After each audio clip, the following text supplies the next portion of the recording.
और आज की इस वीडियो में हम असिस्टेंट का पेपर सॉल्व करेंगे जो कि 2020 में हुआ था। हमारे पास असिस्टेंट का पेपर है 2020 का और पुलिस डिपार्टमेंट पंजाब है। और पीपीएससी के इस पास पेपर को हम देखते हैं कि इस पेपर में कौन कौन सा मैथ का क्वेश्चन है, उसको देख के हम सॉल्व करते हैं। इसमें से सबसे पहला question he the average weight of 8 persons, ये मैथ के रिलेटेड है, इसको हम सॉल्व करेंगे। इसके बाद क्वेश्चन नंबर 5 है जो कि 60 mens can do a work in 40 days, इसको भी हम सॉल्व करेंगे, मैथ के रिलेटेड है। इसके बाद क्वेश्चन नंबर 20 है, ये भी मैथ के रिलेटेड है, इसमें हमने एक्स का आंसर फाइंड करना है। इसके बाद क्वेश्चन नंबर 60 है fruit basket comprises of oranges peaches and strawberries the ratio, ये भी मैथ के रिलेटेड है, इसको सॉल्व करेंगे। क्वेश्चन नंबर 51 भी मैथ के रिलेटेड है। इसके बाद क्वेश्चन नंबर 73 भी मैथ के रिलेटेड है, इसको हमने सॉल्व करना है। 81 भी मैथ के रिलेटेड है, इसको हमने सॉल्व करना है। क्वेश्चन नंबर 63 भी मैथ के रिलेटेड है, इसको हमने सॉल्व करना है। इसके बाद क्वेश्चन नंबर 46 भी मैथ के रिलेटेड है, इसको हमने सॉल्व करना है। इसके बाद ये मॉडल पेपर यहीं पे ख़त्म हो रहा है और इस मॉडल पेपर में 9 मैथ के क्वेश्चंस थे, इनको हम सॉल्व करते हैं। अब हम क्वेश्चन नंबर 1 को सॉल्व करते हैं। तो उसकी स्टेटमेंट है the average weight of 8 persons, कहता है कोई से 8 आदमी हैं जिनका average weight is increased by 2.5 kg, यानी कि 2.5 kg यानी कि 2.5 किलो बढ़ जाता है। व्हेन वन ऑफ देम, कहता है कि इन 8 आदमियों से एक आदमी हु वेट 56 kg, जिसका वेट 56 kg है, is replaced by a new man, कहता है कि 56 kg जिसका वेट है उसको रिप्लेस किया यानी कि उसको बदला है by a new man. Statement को दोबारा देखते हैं, कहता है कि 8 आदमी हैं, उनका वेट 2.5 किलो एवरेज बढ़ जाता है जब उनमें से एक आदमी जिसका वेट 56 kg है उसको बदला जाता है किसी नए आदमी की जगह। The weight of new man is, कहता है कि फिर जो नया आदमी आया उसका हमने वेट फाइंड करना है। ऑप्शन ए है 76 ईयर्स, 72 ईयर्स, 78 ईयर्स और नन ऑफ दीज। इसको हम देखते हैं। सॉल्यूशन में हम देखते हैं हमारे पास 8 आदमी हैं, M1, M2, M3 इस तरह M8 है, ठीक है। और ऊपर भी हमारे पास क्या था, 8 आदमी थे, उनमें से कहता है कि one of them 56 kg replace होता है, उनमें से एक आदमी का वेट जो है 56 है। इधर मैंने जो M8 है उसका मैंने 56 kg वेट लिखा हुआ है नीचे। आगे स्टेटमेंट में क्या कहता है, is replaced by a new man, कहता है कि 56 kg जो है उस जगह हम नया आदमी लेके आते हैं। क्या लेके आते हैं, नया आदमी। तो क्या करते हैं, 56 kg वाला जो आदमी था, मैन था, उसको हमने न्यू मैन की जगह रिप्लेस कर दिया। तो क्या हुआ कि एवरेज जो वेट है 2.5 kg इंक्रीज हो गया। एवरेज 8 का मतलब है कि हर आदमी जो कि 8 आदमी है उनमें से हर आदमी का वेट 2.5 kg बढ़ गया। तो मैंने 2.5 kg हर एक का बढ़ा दिया, यानी कि सारे के सारे आदमियों का 2.5 kg वेट बढ़ गया। अब हर एक का वेट 2.5 kg इंक्रीज हो रहा है, इसका मतलब है कि जो नया आदमी है उसका लाजमी वेट 56 kg से अबव है, इसलिए तो उसका वेट अप हुआ है हर एक का 2.5 kg। तो नीचे हम इसको देखते हैं, टोटल वेट इंक्रीजेस, यानी कि टोटल कितना वेट इंक्रीज हुआ है नए आदमी के आने की वजह से। तो हमारा 2.5 मल्टीप्लाई बाय 8, यानी कि हर एक का हमने एवरेजली जितना वेट इंक्रीज हुआ है उसको हमने कैलकुलेट करना है। तो 8 मल्टीप्लाई 2.5 तो 20 kg टोटल वेट इंक्रीज हुआ है। तो 20 kg का टोटल वेट इंक्रीज हुआ है, यानी कि 56 पुराना वेट था पहला आदमी वाला, और अगर हम इसमें 20 kg वेट ऐड करते हैं जो कि हमारे पास आया 2.5 kg हर आदमी का बढ़ने से, तो वेट ऑफ न्यू मैन कितना होगा, 56 प्लस 20, यानी कि पुराने आदमी का जो रिप्लेस हुआ था 56 प्लस 20 जो नया इंक्रीज हासिल हुआ है, तो हमारे पास 76 kg। ये हमारा आंसर है और इसका मतलब है ऑप्शन ए हमारी ठीक। अब हमारे पास क्वेश्चन नंबर 5 है जिसकी स्टेटमेंट है 60 men can do a work in 40 days, कहता है कि 60 आदमी है उन्होंने एक काम करना है जो कि उन्होंने कंप्लीट किया है 40 दिनों में। How long it will take 40 months. कहता है पहले 60 आदमी थे, अब हमने कम करके 40 कर दिए हैं उसी सेम काम के लिए, तो कितने दिन लगेंगे। लिहाजा आदमी कम हुए हैं तो हमारे पास जो है दिन अब ज़्यादा लगेंगे। बेसिकली ये हमारे पास डायरेक्टली प्रोपोर्शन और इन्वर्सली प्रोपोर्शन वाला क्वेश्चन है, यानी कि तनास्बे रास्त और तनास्बे मकूस वाला क्वेश्चन है। तो कहता है कि कितने दिन लगेंगे अगर 40 आदमी यही सेम काम करें, तो लिहाजा दिन बढ़ जाएंगे। तो हमारे पास ऑप्शन है 30 डेज, 29 डेज, 23 डेज और 60 डेज हैं। तो देखें तो हमारे पास पहले मैन है और फिर बाद में डेज हैं। तो पहले मैन हमारे पास कितने थे, 60 थे, और दूसरी तरफ डेज कितने थे, 40। मैंने लिख दिया सबसे पहले। फिर उसके बाद नीचे देखते हैं, कहता है कि 40 मैन है, यानी कि आदमी कम हो गए हैं, तो हमारे पास 40 मैंने नीचे लिख दिया। और आगे अगर आदमी कम होते हैं तो हमारे पास ऑटोमेटिकली हमारे पास डेज ज़्यादा होंगे। तो मैंने क्या किया, let required days equal to x, और मैंने एक्स लिख दिया और हमने डेज फाइंड करने हैं। तो हमेशा तो सबसे पहले क्या तरीका होता है, जब हमारे पास सिर्फ दो क्वांटिटीज़ हों, यानी कि सिंपल प्रोपोर्शन वाला क्वेश्चन है, तो हमेशा आपने एक कुलिया हमेशा याद रखना है। सबसे पहले आपने देखना है कि कौन, आपने जब लिख लेना ये सारी की सारी वैल्यूज़, तो आपने बाकी सब चीज़ें बुलाकर आपने एक चीज़ याद रखनी है। जो चीज़ अगर मैन है, मैन में से देखना है कि ज़्यादा क्वांटिटी कौन सी है, तो 60 है, आपने एरो ऊपर की तरफ ले जाना है। हमेशा आंखें बंद करके सब कुछ भूल जाना आपने। और दूसरी तरफ डेज में आपने क्वांटिटी देखनी है कि कौन सी है। ऑटोमेटिकली अब हमारे पास आदमी कम है और 40 दिन थे पहले, अब हमारे पास आदमी कम हो गए हैं, लिहाजा दिन बढ़ जाएंगे। लिहाजा ऑटोमेटिकली हमें पता चल गया हुआ है कि एक्स बढ़ा है, तो एक्स की तरफ हमने एरो ले लेना है, यानी कि एरो का जो शेप है, एरो हमने एक्स की तरफ ले जाना है।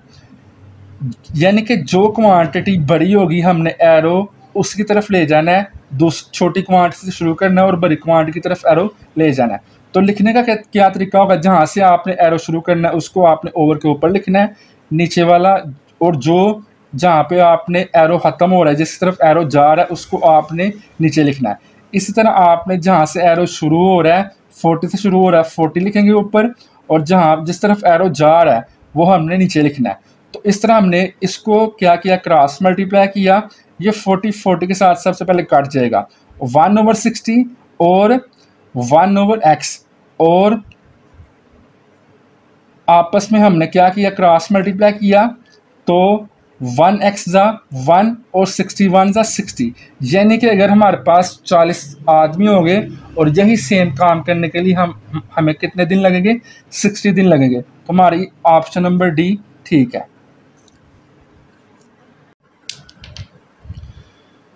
नेक्स्ट हमारे पास क्वेश्चन नंबर 20 है, और ये सिंपल अलजेब्रिक क्वेश्चन है जिसकी स्टेटमेंट है what is the value of x in 3x - 15 - 6 = 0।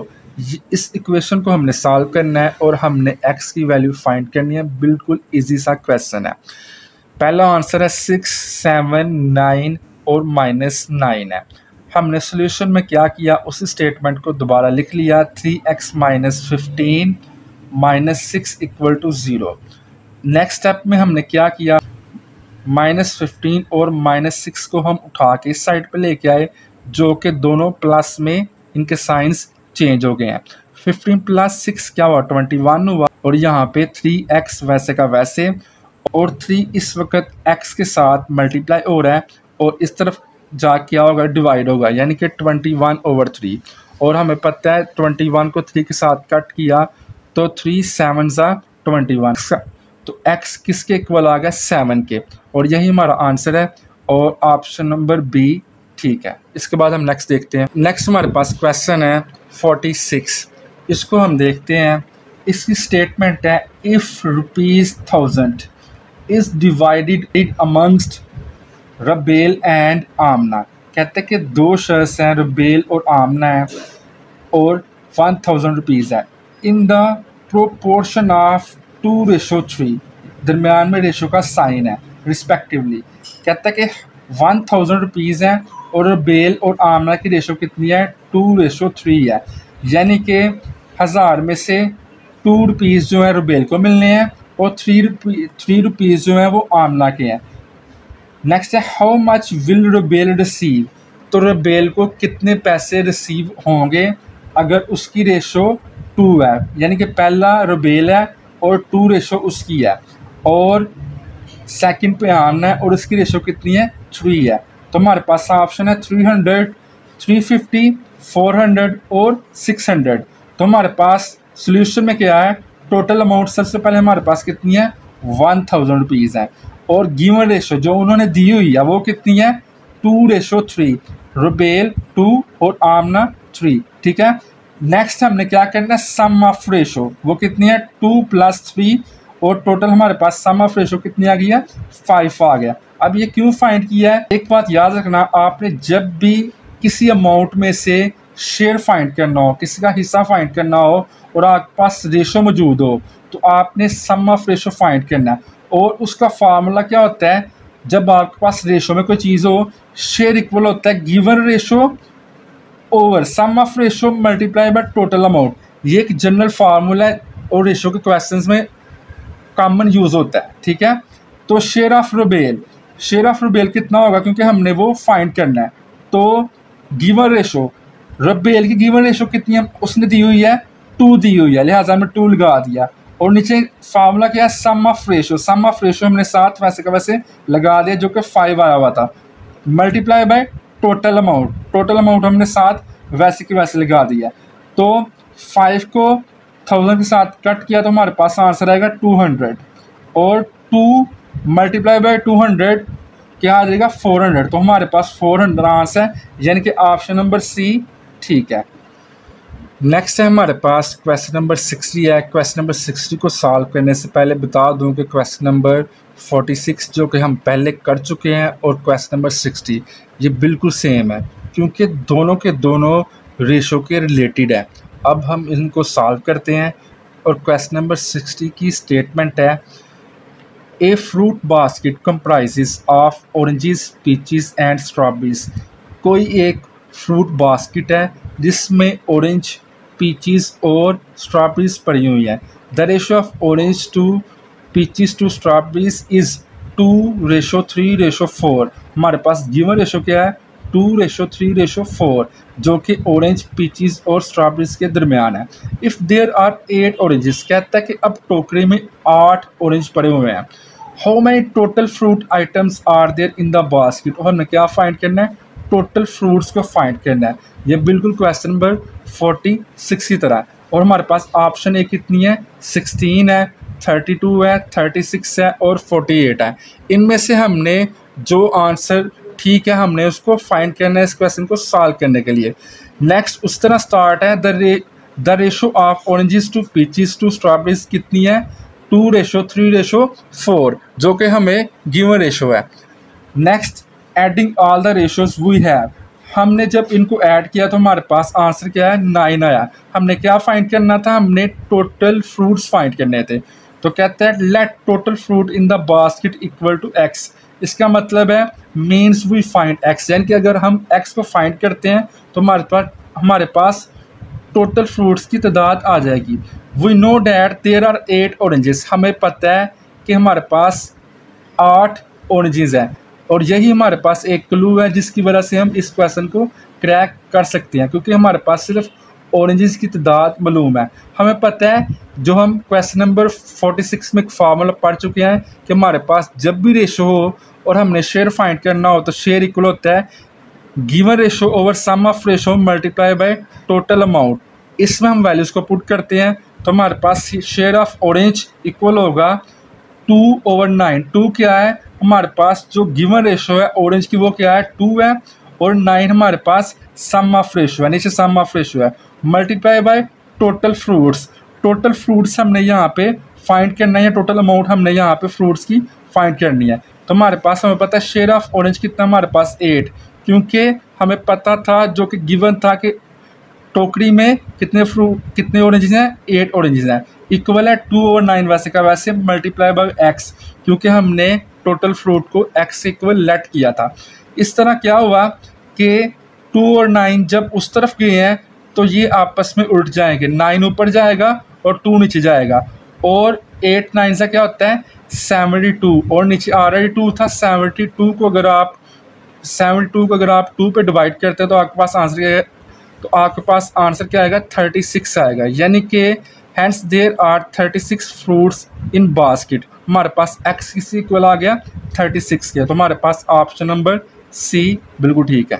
Question number 63 है और ये बिल्कुल सिंपल सा क्वेश्चन है जिसकी स्टेटमेंट है डिवाइड 350 इंटू 2 पार्ट्स। कहता है कि 350 को हमने 2 पार्ट्स में डिवाइड करना है इन द वे डैट, एक ऐसे रास्ते में, एक ऐसे तरीके से own exceeds the other by 4, यानी कि कोई एक वैल्यू जो है वो 4 नंबर बड़ी हो दूसरी वैल्यू से। तो हमारे पास पहला आंसर है 180, 170, 185, 165, 174, 176, 173, 177।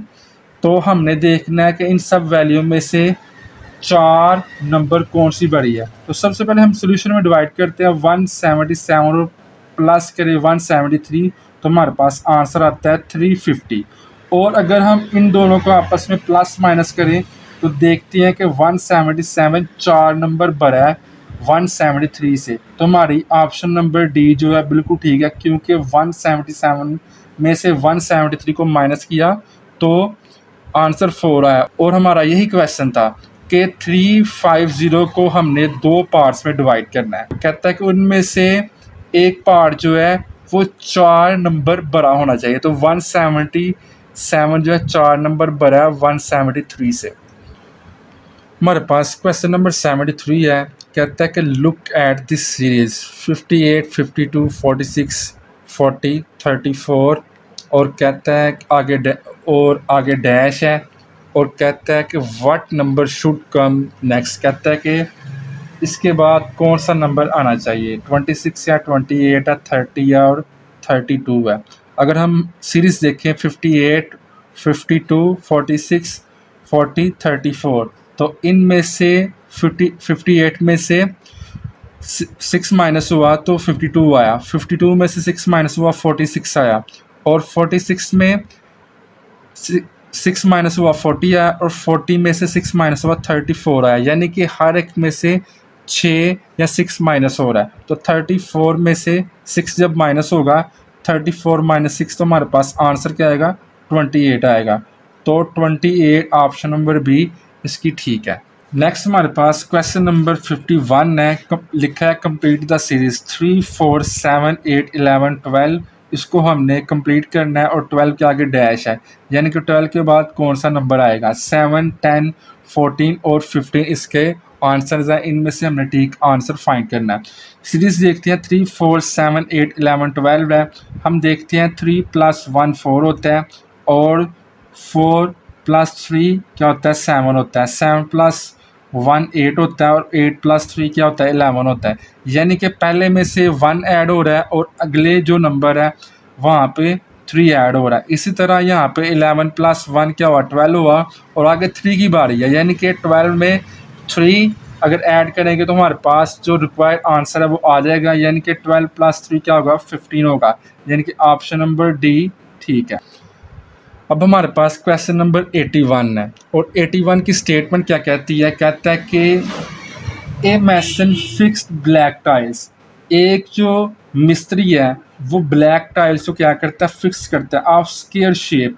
क्या करता है स्क्वायर शेप्स। स्क्वायर क्या होता है, स्क्वायर एक ऐसा डिब्बा होता है जिसकी चारों साइड्स, चारों कोने आपस में बराबर होते हैं। अराउंड ए स्क्वायर रूम, यानी कि एक रूम है जो कि स्क्वायर में है जिसकी चारों साइड्स आपस में बराबर है, वहाँ पे ब्लैक टाइल्स को फिक्स करता है। कहता है there are 21 tiles on the each side of the room. कहता है कि कमरे की हर तरफ 21 टाइल्स लगनी है। कहता है how many tiles did need all together. कहता है कि कितनी टाइल्स कमरे के इर्द गिर्द लगेंगी चारों तरफ। तो क्या पहले ऑप्शन है 88, 76 है, 80 है, और नन ऑफ दीज है। इनमें से हमने जो आंसर ठीक है उसको हमने फाइंड करना है। सोल्यूशन है, कहता है number of tiles on one side of the room. कहता है कि एक साइड पर कितनी टाइल्स लग रही हैं 21 टाइल्स, जो कि उसने ऊपर बता दिया हुआ है। तो नेक्स्ट कहता है टोटल टाइल्स, यानी कि 4 साइडें होती हैं कमरे की। ये हमारे पास 4 साइडें हैं, पहली साइड, दूसरी, तीसरी और फोर्थ। कहता है कि number of tiles, total tiles कितनी होगी, 21 मल्टीप्लाई बाय 4 कितनी होगी, 84 टाइल्स टोटल कमरे में यूज़ हो रही है। लेकिन अभी भी हमने एक चीज़ फाइंड करनी है। यहाँ पे कहते हैं कि 4 tiles at each corner will be shared by both row. So यानी कि इसमें हम देखते हैं कि अगर 21 की ये जो रो है, यहाँ पे 20 यूज़ हो रही है, 21 यहाँ पे यूज़ हो रही है, और यहाँ पे भी 20 यूज़ हो रही है, 21 यहाँ पे यूज़ हो रही है। यानी कि इसकी भी एक टाइल और इसकी भी एक टाइल दोनों एक ही जगह पे इस्तेमाल हो गई है। यानी कि एक टाइल यहाँ से बच गई है और एक टाइल यहाँ से बचेगी, इस तरह एक टाइल इस तरह बचेगी, क्योंकि यहाँ पे 21 जो एक रो है और इस तरफ से जो एक रो है, यहाँ पे एक टाइल यूज़ होगी और एक टाइल यहाँ पे बच जाएगी, इस तरह यहाँ पे बच जाएगी, यानी कि 4 टाइलें बच जाएंगी। तो क्या होगा कि टोटल टाइल्स यहाँ पे लिखा हुआ है 4 tiles at each corner will be shared by both rows. So 84 minus 4 क्या हो जाएगा, 80 टाइल्स, यानी कि टोटल 80 टाइल्स इस्तेमाल होंगी। तो हमारे पास ऑप्शन सी ठीक है बिल्कुल।